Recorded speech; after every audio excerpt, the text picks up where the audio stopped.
Guys, this was a major mistake I made in the first year of my career. I was so carried away working for brands that I didn't document the things I was doing until sometimes last year when I had a break and I was looking out for better opportunities, and then I realized that I had shot myself in the leg. Hello everyone, you're welcome back to my channel. If you're new here, you're welcome. I am Faith Musa, a content creator and digital marketer based here in Nigeria. So feel free to stay with me on this journey, and do not forget to turn on your notification bell and subscribe to my channel so that you don't miss out on my weekly videos on marketing and entrepreneurship. Just before we get into the discussion of today, in continuation of my video on how to market your brand consistently on social media, I wrote a blog on affordable tools that you could use to promote your brand consistently on social media. The link will be in the description box, so do check it out after watching this video. Today I want to share with you 4 major tips that has helped me in my career from the moment I transitioned from being a graduate of industrial chemistry into digital marketing, and has also helped me in increasing my income over the past 2 years. No further ado, let's get into it. The first one is investing into your skills. So short story guys of how I transitioned from industrial chemistry into digital marketing. Actually, it wasn't something I had thought I would do. But when COVID hit halfway into my graduation, I was exploring different business options that was quite not successful. And that got me inquisitive, like what was I not doing right for this business not to be working out? And all of a sudden, I saw myself signing up for my first digital marketing course on Google Digital Skills for Africa.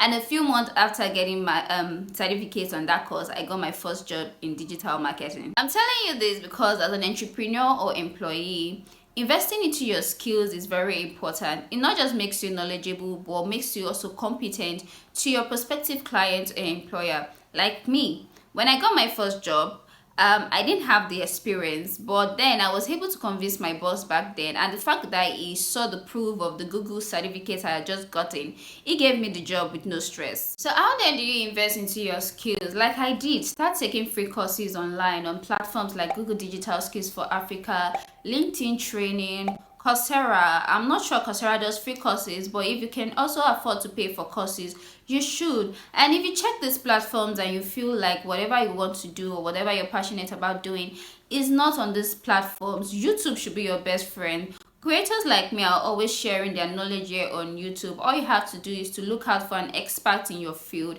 check out their page, subscribe. You could also follow them on their other social media platforms like Instagram, Facebook, or whatever. And also practice what they do. Don't just watch them for watching sake. Also practice what they do in whatever you are passionate about. Another way to invest into your skills is to attend events where you could learn from these experts in your industry, and feel free to reach out to them if you can during this event. If you're someone who is shy to start a discussion, you could just start out with telling them how much you love their content, and from there you can pitch your skills to them. Who knows, you can even get your next gig or job through them. Second tip is volunteering. This is very important, especially when you're just starting out your career. By doing this, you're not just helping someone out with your skills, but you're also gaining work experience that you could add to your CV or portfolio. Short story guys, I used to volunteer in my former church, and I still do in my present church. So what I actually do is manage the church social media platform by creating content and also running social media ads rather. So in my former church, there was this tech event for kids that came up, and as usual I was in charge of promoting the event. So yeah, I created content and I promoted the events, and my pastor was so happy with what I did that he introduced me to the guest speaker, who later turned out to be one of the bosses I had worked for. I am saying this because this is an aspect startup entrepreneurs miss out on. I know the economy is hard and everybody wants to make money, but when you volunteer, you get noticed quickly as someone who can get the job done. And one easy way for you to do this is to join Facebook groups. A lot of entrepreneurs, business owners are out there on Facebook groups looking for people they can hire. So what you have to do is to search for Facebook groups that have like-minded people like you, or business owners who will be in need of your services. Join this group. When you join this group, you could pitch yourself to them and tell them you are open for volunteering for at least 2 to 4 weeks. You can also reach out to these business owners or brands on other social media platforms. But before you reach out to them, make sure that you've gone through their page or looked through their content and you've analyzed what they are not doing right, and you've highlighted what you could do to help their brand become better before you reach out to them. And so when you reach out to them and you reach out to them with this your research, they will be more open to accept your offer of free services, and if they love what you do, they could hire you after. The third tip is for you to have a portfolio. As you grow in your career, it's always important that you document your work done into a file, so that whenever you meet a prospective client or employer and they are looking out for proof of work you've done in the past, you don't cut yourself short at this point. Guys, this was a major mistake I made in the first year of my career. I was so carried away working for brands that I didn't document the things I was doing until sometimes last year when I had a break and I was looking out for better opportunities, and then I realized that I had shot myself in the leg.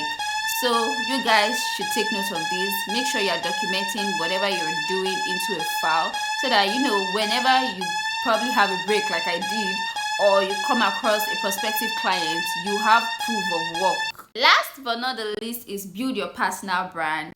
You guys should know by now that I can't stop hammering on this point, and if you haven't watched my video on how to create your personal brand in 2023, then you should watch that video. Personal branding is very important, especially during this post-COVID period, because it puts you in front of those who are in need of your skills even without you reaching out to them. For instance, if I'm to start looking out for a videographer or a photographer who will help me with my content, I wouldn't put out a vacancy. I'm just going to check online for someone who is around my environment, and if I check through their platform and I love what they do, I'm going to reach out to them.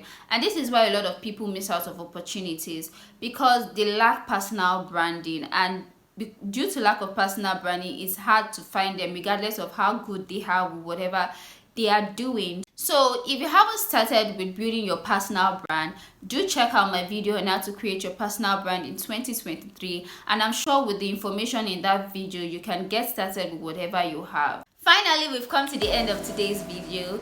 Do practice these 4 tips I have shared with you, and I'm very sure that you're going to see significant change in your career as time goes on. Thank you for watching my video once again, and please share, like, and subscribe to my channel. Till my next video, have a lovely time.